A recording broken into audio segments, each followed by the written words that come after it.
28 साल तक एक ऐसी ज़िंदगी गुजारना जिस पे आप सीधे बैठ सकें और ना ही लेट सकें बल्कि एक बंद किताब की तरह बिस्तर पर पड़े रहें, तो सोचिए क्या होगा। ऐसा सोचने से भी इंसान के रोंगटे खड़े हो जाते हैं। लेकिन एक ऐसा शख्स जिसे दुनिया फोल्डिंग मैन के नाम से जानती है, 28 साल तक एक ऐसी बीमारी में मुब्तला थे कि ना तो बैठ सकते थे और ना ही सीधे लेट सकते थे। ऐसा क्या हुआ इनके साथ? क्या ये पैदाइशी ऐसे थे? और ऐसा क्या मौजज़ा हुआ कि 28 साल बाद ये दोबारा अपनी मामूल की ज़िंदगी पर आ गए? आइए जानते हैं। मज़ीद आगे बढ़ने से पहले हमारे चैनल फैक्ट फर्स्ट टीवी को सब्सक्राइब करें। दोस्तों, ये बात है साल 1991 की। चीन के सूबा हनान के शहर योंगजू में ली ओवा नामी एक नौजवान लड़का, जिसकी उम्र तकरीबन 18 बरस के करीब थी।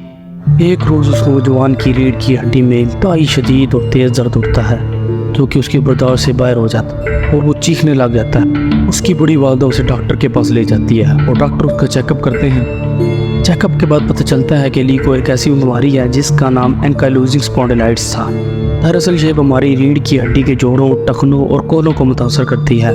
इस बीमारी में मुब्तला शख्स की रीढ़ की हड्डी के जोड़ों और टिश्यू में सोजिश बन जाती है, जो कि इंतहाई तकलीफदेह होती है। ली की रीढ़ की हड्डी का ये दर्द इतना ज़्यादा बढ़ गया कि उनके लिए सीधा खड़ा होना मुश्किल हो गया और आखिरकार ली को बड़ापन का शिकार हो गए, यानी इस कदर झुक गए कि उनका सर उनकी रानों के साथ जा लगा। उनकी ठोड़ी और उनकी रानों के दरमियान का फासला सिर्फ 5 सेंटीमीटर रह गया। चूँकि इस बीमारी का इलाज मुमकिन नहीं था, ली को अब इस बीमारी के साथ ही अपनी ज़िंदगी गुजारनी थी। ली की देखभाल उनकी बूढ़ी वालदा किया करती थी। इस बीमारी की वजह से ली का नाम फोल्डिंग मैन रखा गया था।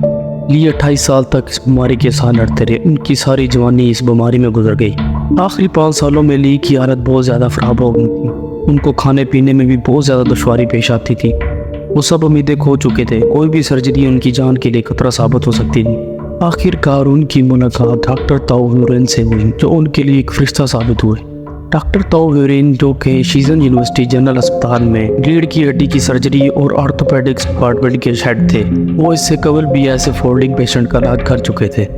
लेकिन ली का मामला संगीन था। उन्होंने ऐसा पेशेंट अपनी ज़िंदगी में कभी नहीं देखा था। डॉक्टर ने कहा, ली का इलाज करना ऐसा ही है जैसा कि माउंट एवरेस्ट पर चढ़ना है। डॉक्टर ताओ और उसकी टीम ने ली की सर्जरी करने का फैसला किया। इसमें ली की जान को बहुत ज़्यादा खतरा लाक था और ली के मफलूज होने के चांसेस भी बहुत ज़्यादा थे।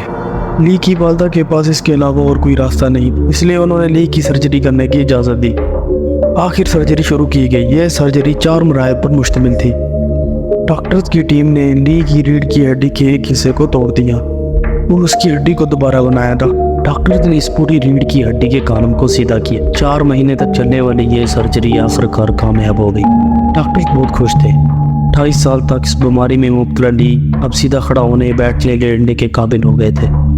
वो वॉकर की मदद से घूम फिर सकते थे। डॉक्टर ताओ का कहना था कि ली 2 से 3 माह की फिजिकल थेरेपी के बाद मामूल की ज़िंदगी गुजार सकेंगे।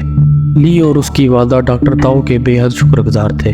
ली के वो अल्फाज जो उन्होंने ठीक होने के बाद कहे, मैं आखिरकार अपनी माँ को करीब से देख सकता हूँ। वो बड़ी उम्र की लग रही हैं और उनके बाल सफ़ेद हो गए हैं। अब मैं इनकी खिदमत कर सकता हूँ। दोस्तों, इंसान को कभी भी नाउम्मीद नहीं होना चाहिए, बल्कि मुश्किलात और मुसीबतों का डट कर मुकाबला करना चाहिए। दोस्तों, अगर आपको ये वीडियो पसंद आई है तो इस वीडियो को लाइक करें और हमारे चैनल फैक्ट फर्स्ट टीवी को सब्सक्राइब करें। शुक्रिया।